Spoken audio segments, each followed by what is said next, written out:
예수님이 수많은 사람들의 지지를 받으며 예루살렘에 입성하셨고요. 그리고 성전에 들어가서 성전을 회파하십니다.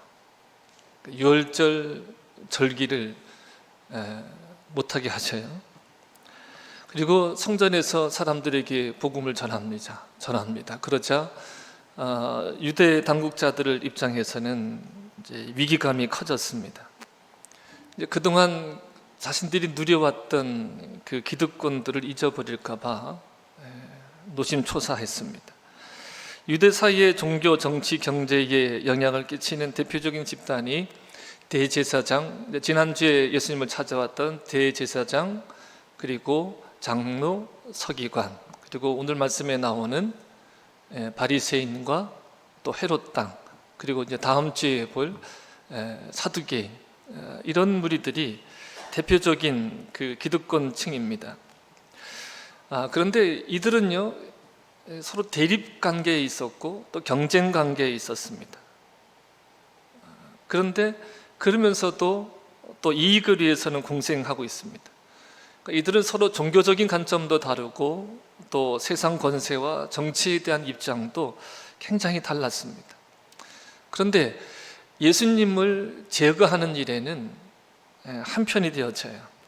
그러니까 예수님은 이들 모두의 공동의 적이 되었습니다. 이들은 이제 예수님을 함정에 빠뜨릴, 그래서 함정에 빠뜨려서 제거할 방도를 찾는데 혈안이 되었습니다.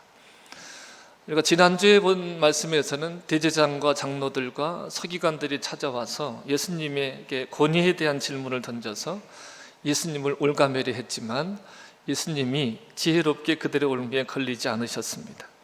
도리어 그들이 많은 무리 앞에서 망신을 당했습니다. 그들은 더 독이 올랐겠죠. 그래서 더 좋은 계략이 없는지를 찾았습니다. 그래서 머리를 맞대고 예수님을 제거할 계획들을 도모했는데 묘한이 떠올랐습니다.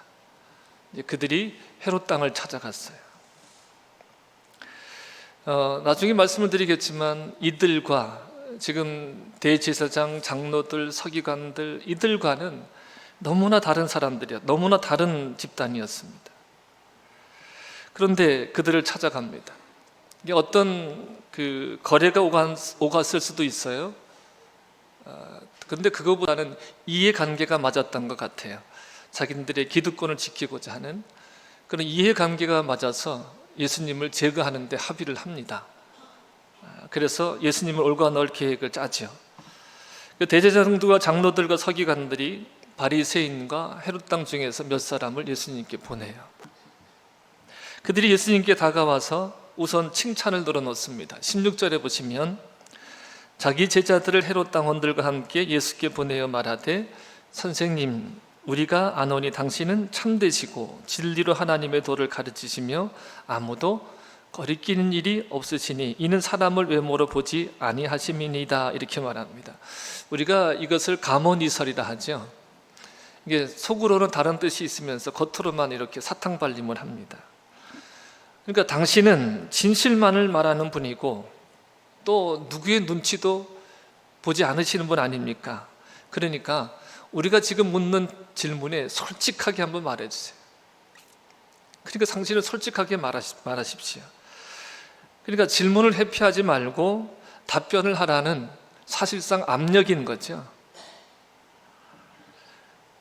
자, 그런데 이런 숨은 의도가 숨겨져 있는 이 가몬이설 속에 아부성 발언 안에 진실이 담겨져 있습니다. 예수님은 진실한 분이십니다. 그리고 하나님의 길을 참되게 가르치시는 분이시고 또 누구의 눈치도 보지 않으시는 분이십니다. 또 겉모습으로 사람을 판단하지도 않으십니다. 그러니까 아이러니하게도 그들이 말하는 가모니설 속에, 거짓 속에 참된 진실이 담겨져 있는 것이죠. 자, 이렇게 예수님을 한껏 지켜 세우고서는 예수님에게 감추어진 칼날을 들이밉니다. 자, 그것이 17절 말씀이거든요. 17절 같이 보실까요? 함께 읽습니다. 그러면 당신의 생각은 어떠한지 우리에게 이르소서. 가이사에게 세김을 바치는 것이 옳으니까 옳지 아니하나이까? 이렇게 묻습니다. 여러분 잘 아시는 대로 지금 예수님 당시에 이 유대 땅은 로마의 식민지였습니다. 나라의 주권이 로마 황제에게 있었기 때문에 이 로마 정부에서 유대인들에게 세금을 바치게 했어요. 근데 이 상황 속에서 유대인들은요, 또 두 표로 이렇게 갈라집니다. 두 편으로 달라지는 한편에는 죽음을 각오하고 세금을 바치기를 거부해야 한다고 주장하는 사람들이 있었습니다. 그 대표적인 사람들이 바리새인들이에요. 바리새인들은 모든 율법을 생활 속에서 철저하게 지키는 사람들입니다. 율법의 조문만이 아니라 부칙으로 되어 있는 장로의 유전까지 철저하게 지키는 사람들이에요. 그러니까 이런 사람들이 이방 왕에게 복종을 하거나 세금을 내는 것이 싫을 뿐만 아니라 율법에도 맞지 않는 것입니다. 근데 실제로 이렇게 세금 납부를 거부하고 또 실천한 사람들은 일부 혁명가들 뿐이었습니다. 세금을 거부하게 되면 투옥을 당하게 되잖아요. 잡히게 되고 또 죽음을 불러오는 일이었기 때문에 이것을 사실상 이렇게 실행하는 사람들은 많지 않았습니다. 바리새파 사람들도 이런 처벌이나 보복에 대한 두려움 때문에 세금을 내고는 있었지만 그것이 옳지 않다고는 분명하게 믿는 사람들이었습니다. 그러니까 이 사람들은요, 바리새인들은 유대 민족주의자들이었고 어찌 보면 애국자들이었다, 이렇게 볼 수 있습니다. 한편에 선 사람들이 있었는데 한편에서는 헤롯 당원들이 여러 가지 이유를 들어서 세금을 바치는 것이 옳다고 주장했습니다. 왜 그랬을까요? 이들은 그래야만 그들의 권력을 유지할 수 있었기 때문입니다. 이 헤롯은 당시 로마가 임명한 갈릴리 지역을 다스리게 했던 이제 꼭두각시 왕이었습니다. 철저하게 로마의 하수인이었죠. 그래서 유대인들은 이런 헤롯 왕을 왕으로 인정하지 않았습니다. 그는 로마 사람도 아니었고 또 로마의 앞잡이였기 때문에 그렇습니다. 그런데 이 헤롯 왕 주변에는요, 권력을 추구하는 사냥개와 같은 그런 사람들이 늘 존재했습니다. 헤롯 당원들은 바로 그들을 가리킵니다. 헤롯 왕 주변에서 권력을 추구하는 그런 사람들이 바로 헤롯 당원이었습니다. 자, 이렇듯이 함께 할 수 없는 두 집단, 어찌 보면 매국노 집단과 애국자 집단이라고 할 수 있죠. 이 함께 할 수 없는 두 집단이 예수님을 제거하는 일에는 손을 맞잡습니다. 자, 그래서 예수님을 찾아왔어요. 자, 그런데 이들이 볼 때는 예수님은 어느 편에 섰을 것 같아요? 세금을 내는 편, 세금을 내지 않는 편. 어느 편에 섰을 것 같아요, 예수님? 여러분 그냥 아무 편이나 한번 들어보세요, 그냥. 어느 편에 섰을 것 같아요, 여러분 생각에? 내지 않는 편. 그러니까 이들도 그렇게 생각을 했어요. 예수님은 분명히 세금을 내지 말라고 하는 편에 설 거다. 왜 그러냐면 예수님이 그동안 해오셨던 갈릴리 지역에서나 말씀하셨던 그 말씀과 행적들을 보려하면 당연히 바리새파와 같은 입장일 거다. 분명히 이들은 이렇게 생각을 한 거예요. 그래서 지금 누구를 데려온 거예요? 헤롯 당원들을 데리고 온 거예요. 세금을 내지 말라 그러면 헤롯 당원들이 당장 예수님을 체포해서 붙잡아서 이제 로마 당국에 넘겨주겠죠. 그래서 이런 생각을 가지고 지금 헤롯 당원 같이 온 거거든요. 자, 반대로 예수님이 그들이 두려워서 세금을 내지 마라, 그렇게 하면 누가 공격을 할 것 같아요? 바리새인들이 공격을 하는 거예요. 바리새인들이 당신은 매국노라는 거예요. 이렇게 공격을 할 거라는 거죠. 그러니까 사람들이 보세요. 사람들이 지금 예수님을 어떻게 인식하고 있냐면 예언자나 선지자나 더 원하면 우리가 원하는 메시아일 거다, 이런 생각을 하고 있는 거예요. 근데 예수님이 세금을, 뭔 순소리야, 세금을 당연히 내야지, 이렇게 말하면 바리새인들이 이 사람은 매국노다, 이렇게 말함으로 인해서 예수님을 향했던 지지를 떨어뜨리려 하는 그런 계획을 가지고 있었던 거죠. 그러니까 이리 보나 저리 보나 그들에게서는 그 정말 놀라운 계획이었던 거예요. 이거 꼼짝없이 이제 예수 끝났다, 이런 생각을 하게 할 수 있는 그런 계획이었던 거죠. 예수님도 그들의 그러한 계략을 꿰뚫어 보고 계셨습니다. 그래서 예수님이 이렇게 말씀하세요. 이 위선자들아 어찌하여 나를 시험하느냐, 이 위선자들아 어찌하여 나를 시험하느냐 이렇게 말씀하시면서 너희가 세금 내는 그 돈을 내게 보여봐라. 당시에 일반적으로 사용했던, 세금을 내는 데 사용했던 돈이 데나리온이라 불리는 은전입니다. 그러니까 한 사람의 하루 품삯이 데나리온이에요. 한 데나리온. 그러니까 어찌 보면 작은 가치가 아니죠. 한 데나리온이라는 게. 그중 한 사람이 호주머니에서 이 데나리온을 꺼내서 내밉니다. 그 은전을 보시고 예수님이 물으셔요. 그 은전, 데나리온 은전에는 이제 사람의 형상이 이렇게 새겨져 있었거든요. 이 형상이 누구의 것이냐, 적힌 글자는 누구를 가리키느냐 이렇게 물으십니다. 그러니까 이 당시 데나리온이라고 하는 이 은전에는 그 황제의 형상이 새겨져 있었고, 또 둘레에는 로마 글자로 황제 이름이 새겨져 있었습니다. 또 뒷면에는 황제의 부인 황후의 그 얼굴이 그려져 있었다고 합니다. 예수님의 질문에 대해서 그들이 답합니다. 황제의 얼굴이 새겨져 있습니다. 황제의 겁니다. 이렇게 말하죠. 그러자 예수님이 대답하시오. 21절입니다. 21절 이렇게 말씀하시오. 이르되 가이사의 것이니이다. 이에 이르시되 그런즉 가이사의 것은 가이사에게, 하나님의 것은 하나님께 바치라. 이렇게 말씀하세요.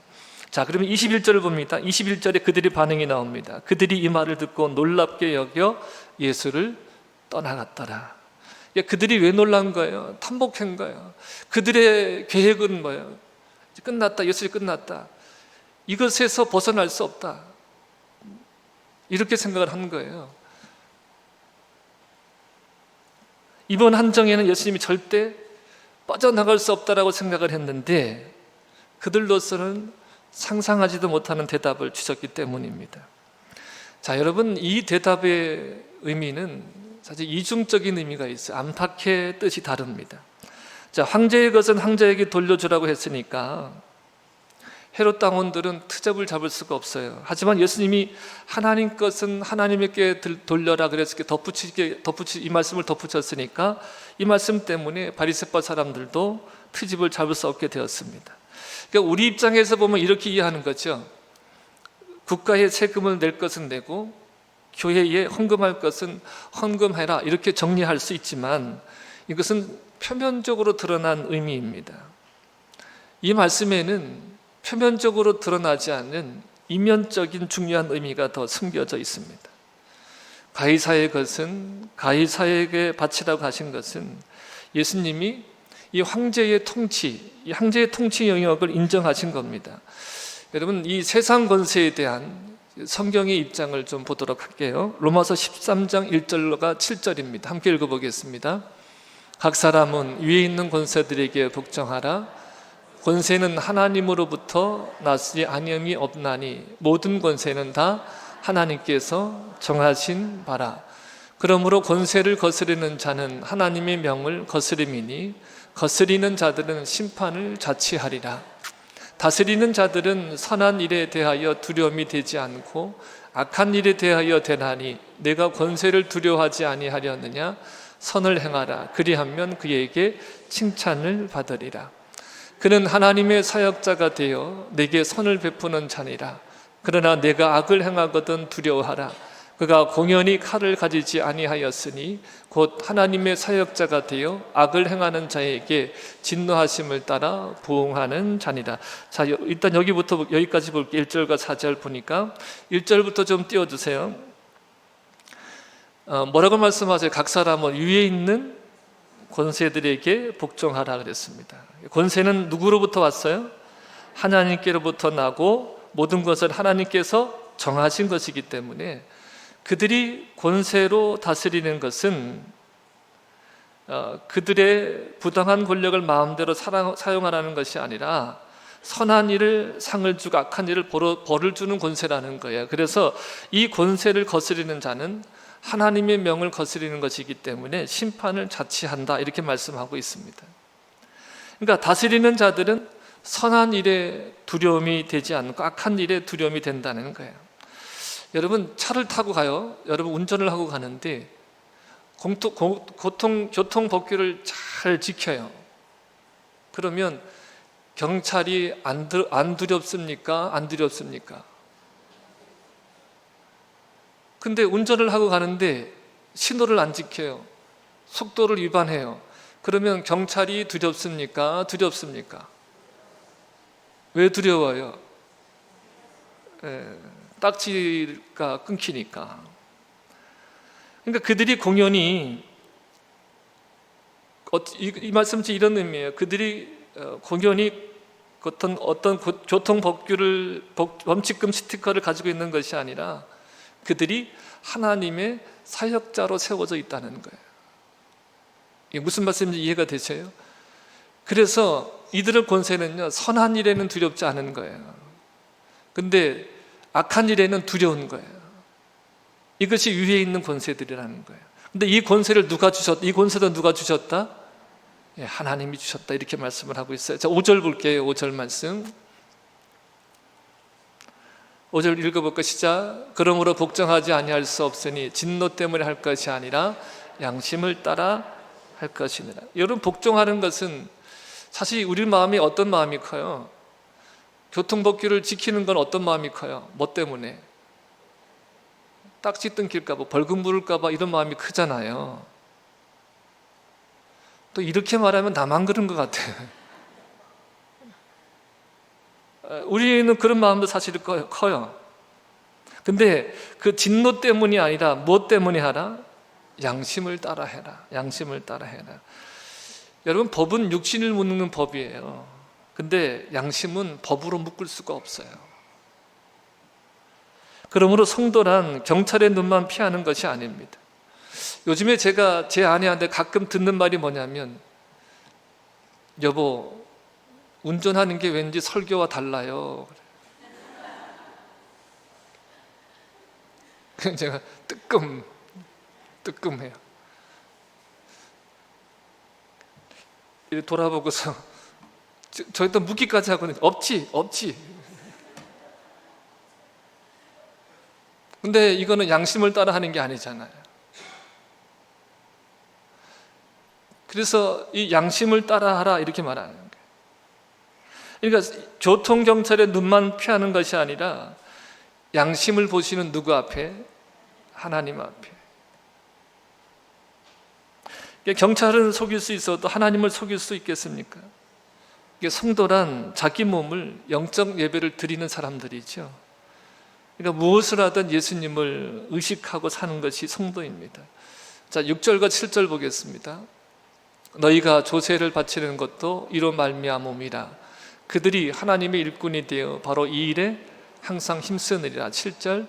모든 자에게 줄 것을 주되 조세를 받을 자에게 조세를 바치고 관세를 받을 자에게 관세를 바치고 두려워할 자를 두려워하며 존경할 자를 존경하라. 아멘. 그러니까 세금 제대로 내라는 거예요. 세금 내고 관세 내고. 왜? 그들이 하나님의 일꾼이 되어 일한다는 겁니다. 모든 자에게 줄 것을 주고 또 세금이나 관세를 받을 자에게 주고 두려워할 자를 두려워하고 존경할 자를 존경하라 그럽니다. 자, 누가 그들에게 권세를 주었기 때문이죠? 예, 하나님께서 권세를 주셨기 때문이라 그럽니다. 그러므로 그들이 하나님의 사역자다, 일꾼이다 이렇게 말을 하네요. 우리가 보통 하나님의 사역자 하면 누구누구를 가리켜요? 하나님의 사역자 하면 목사나 선교사들을 가리키죠. 근데 우리가 그렇게 알고 있었는데 교통순경, 세무서 직원, 출입국 관리소 직원, 또 주민센터의 공무원, 그러니까 이 모든 사람들도 다 하나님의 사역자다 이렇게 말씀을 하는 거예요. 주님이 세우신 자라는 겁니다. 여러분, 예수님은 이 황제의 통치 영역을 분명하게 인정을 하셔요. 로마 제국이 얼마나 의로우냐, 혹은 황제가 얼마나 의로우냐, 이 문제와 상관없이 그 지위와 권위를 인정하십니다. 다만 뭐예요? 그 지위와 권력을 선하게 사용하느냐 악하게 사용하느냐, 그것은 권력자 자신의 책임인 거죠.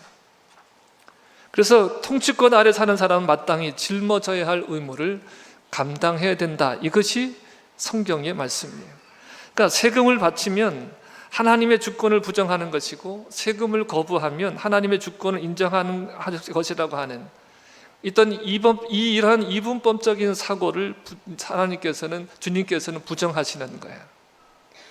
그러니까 세금 바치면 매국노고, 세금 안 바치면, 지금 이제 로마의 속국으로 있으니까 세금 바치면 매국노고 세금 안 바치면 애국자다, 이런 논리를 부정하시는 거예요.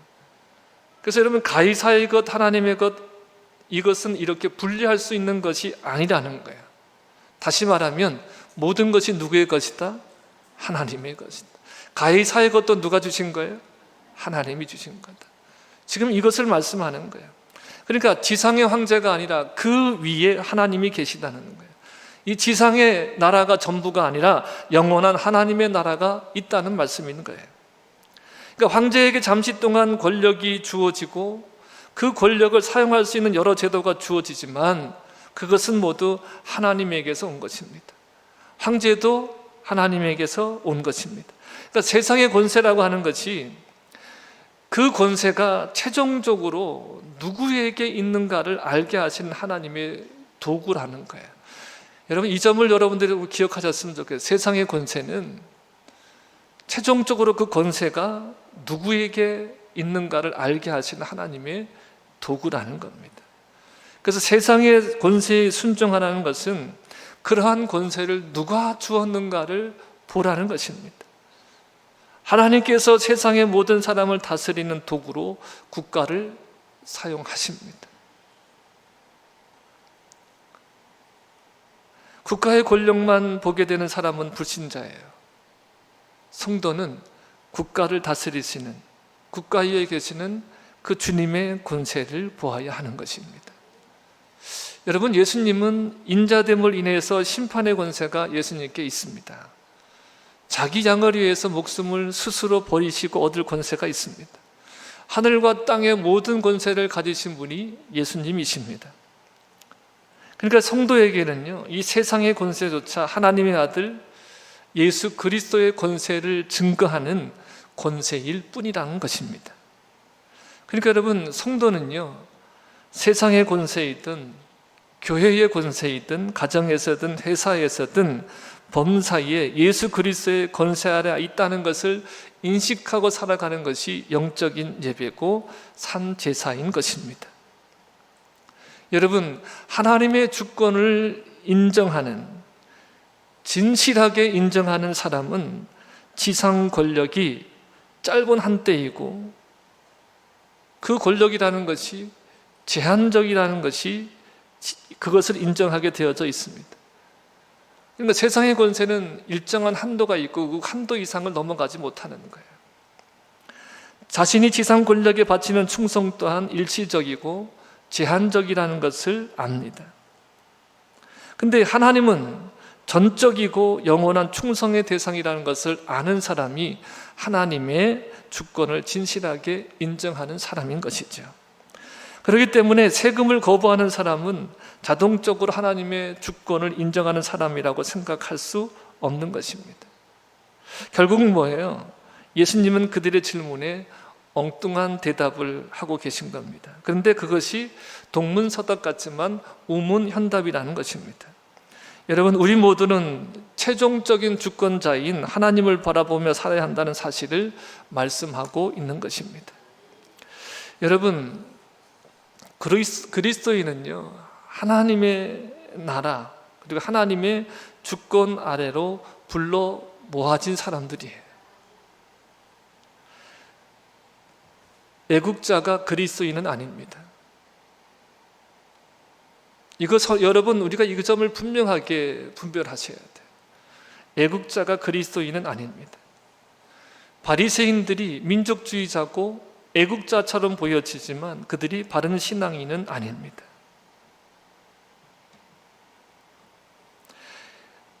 여러분 보세요. 이게 그리스도인과 세상의 권세, 그리고 교회와 정치, 이것을 어떻게 봐야 되느냐? 여기에 대한 논의는 굉장히 복잡한 겁니다. 굉장히 복잡하게 논의가 될 수 있습니다. 교회가 정치에 참여해야 되냐, 참여해야 되지 않느냐, 이런 것도 굉장히 첨예하게 대립을 하고 있습니다. 우리가 이런 것을 계속해서 논하다 보면 끝없이 그 논란에 빠져서 스스로 올무에 빠질 수 있습니다. 여기 모인 사람들도 정치적인 성향이 다 다를 수 있어요. 출신 지역에 따라 다르고 연령에 따라 다르고 또 신분에 따라도 다 다릅니다. 근데 다시 한번 강조드려요. 우리는 하나님의 주권 아래로 부르심을 받은 자들이에요. 그러니까 성경이 무엇을 말하느냐? 성경이 무엇을 말하느냐? 성경은 예수 그리스도를 증거합니다. 하나님의 나라를 위해서 부름을 받습니다. 하나님 나라 백성으로 하나님의 나라를 선포하며 보여주도록 우리를 부르셨다는 거예요. 여러분, 하나님 나라를 이루는 것에 대해서 오해하는 부분이 있습니다. 그것이 뭐냐면 하나님 나라는요, 세상 정치인을 다 몰아내야 임하는 것이 아니에요. 여야 정치인이 다 기독교인으로 채워지면, 여야 정당의 모든 국회의원이 기독교인으로 채워지면 하나님의 나라가 이루어질 것 같습니까? 그렇지 않아요. 하나님의 나라는 그렇게 임하는 게 아니에요. 지금 여러분, 국회 안에도 그리스도인들이 많습니다. 우리는 이렇게 하잖아요. 국회의원 중에 그리스도인 수가 뭐 몇 명이대 몇 명이대, 뭐 몇 명이기 때문에 좀 소망이 있고 막 이렇게 생각하거든요. 근데 절대 그렇지 않아요. 정치인들이 뭐라고 얘기하는지 아십니까? 신앙이 당심을 이기지 못한다는 거예요. 이것이 기독교 국회의원이나 하는 자들의 정체성을 말해주는 말이에요. 그들은 당심을 따라가지 신앙인으로서 살지 않아요. 그러니까 국회에 기독교인으로 다 채워진다 그래서 그것이 하나님의 나라가 이루어지는 것이 아니에요. 여러분, 예수님을 따르는 사람들이 많습니다.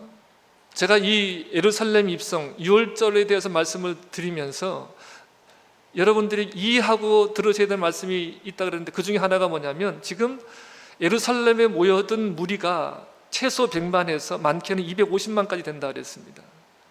그 반경 2km 이내에 그 수많은 사람들이 모여진 거예요. 근데 그 수많은 사람들이 예루살렘에 예수님이 입성하실 때, 낙이 타고 입성하실 때 호산나 외쳤습니다. 그들이 뭐라고 생각한 거예요? 우리가 기대하는 메시아일 수 있다는 거예요.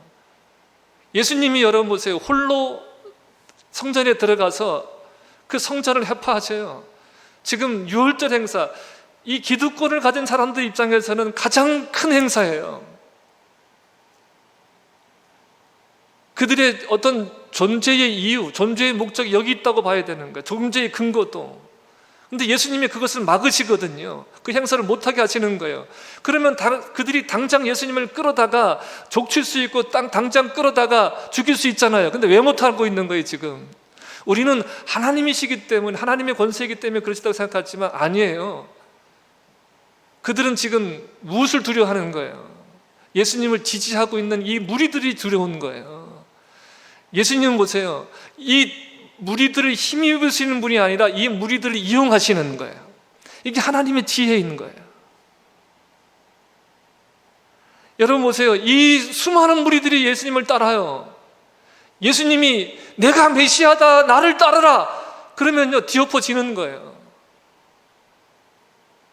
로마에 항거할 수도 있어요.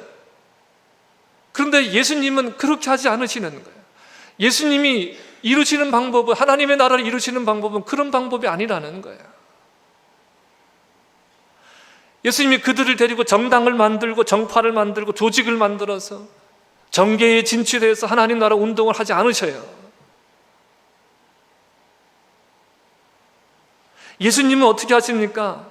천국 복음을 전파하시고 가르치시고 병든 자를 고치시고 귀신을 쫓으시며 죄인을 회개케 해서 의롭게 하심으로 하나님 앞에 정의롭고 진실하고 경건한 사람들로 바꾸어 가시는 거예요.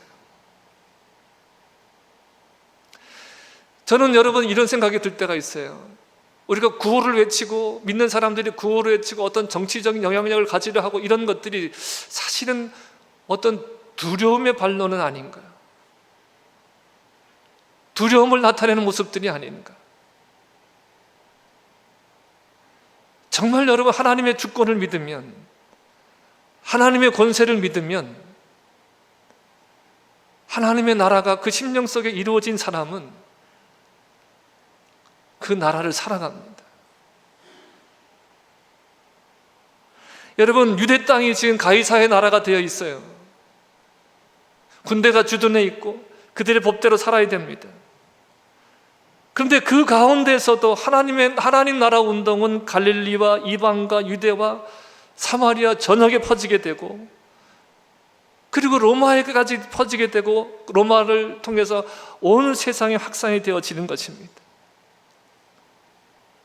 여러분, 분명하게 말씀드릴 수 있는 것이 있습니다.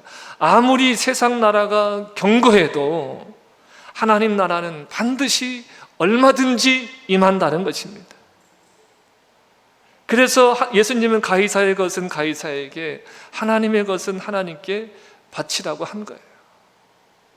가이사의 나라가 있지만, 가이사의 것이 있지만 하나님의 나라는 언제든지 얼마든지 임한다는 거예요. 여러분, 세상 나라가 아무리 견고하고 믿는 자들을 제도적으로 핍박하고 성경에 반하는 법을 만들고 교회를 압박해도 하나님의 나라는 언제든지 얼마든지 반드시 임한다는 것입니다. 모든 것이 하나님의 주권 아래 있습니다. 성도는 세상에 속해 있지만 이것이 본향이 아닙니다.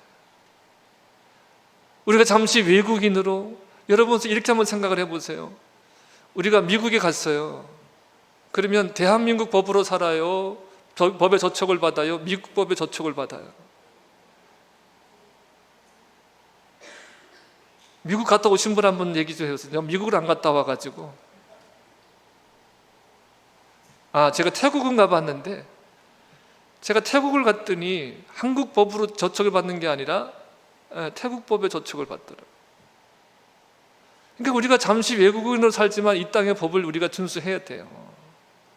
그러나 분명한 것은 우리가 영원히 살 땅이 아니라 그 위에 하나님 나라가 있다라고 하는 거죠. 그러니까 그 영원한 본향을 사모하면서 나그네와 외국인과 거류민으로 살아가는 사람이 믿는 사람들이에요. 여러분, 하나님의 법이 뭔가, 하나님의 말씀이 뭔가, 이것을 분명히 알고, 그리고 하나님의 주권을 믿으면서 하나님의 백성으로 살아가기를 축복합니다.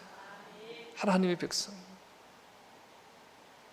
사람들이 어떤 운동을 해서 어떤 적칭적인 영향력으로 세상이 뒤바뀌는 것 같지만, 그럴 수도 있지만 그 사람을 사용하시는 분도 누구세요? 하나님이세요. 우리에게, 오늘 살아가는 우리들에게 필요한 것은 하나님의 주권을 믿는 거예요. 하나님의 주권. 말씀 몇 구절을 보고서 마치겠습니다. 고린도후서 4장 18절. 우리가 주목하는 것은 보이는 것이 아니요 보이지 않는 것이니, 보이는 것은 잠깐이요 보이지 않는 것은 영원합니다. 고린도후서 5장 1절. 만일 땅에 있는 우리의 장막집이 무너지면 하나님께서 지으신 집 곧 손으로 지은 것이 아니요 하늘에 있는 영원한 집이 우리에게 있는 줄 아느니라. 요한일서 2장 17절. 이 세상도 그 정욕도 지나가되 오직 하나님의 뜻을 행하는 자는 영원히 거하느니라. 아멘. 어떤 정치적인 것, 또 사회적인 제도, 그러니까 무슨 이념, 이데올로기, 이런 것들이 우리를 지켜주는 것이 아니라, 우리에게 하나님께서 원하시는 것은 어느 상황에도 우리가 하나님의 나라의 백성으로 살아가는 거예요. 그 하나님의 백성됨을 우리가 놓치지 않는 것이 하나님의 나라를 이루는 것이고, 그것에 하나님이 원하시는 승리의 깃발이 나부끼게 되어지는 겁니다. 여러분, 하나님의 주권을 믿으십시오. 하나님의 주권을 믿으십시오. 모든 만물을 다스리시는 그 하나님의 주권을 믿으십시오. 이 복음의 소망에서 흔들리지 않는 저와 여러분이 되기를 주님의 이름으로 축복합니다. 축복합니다.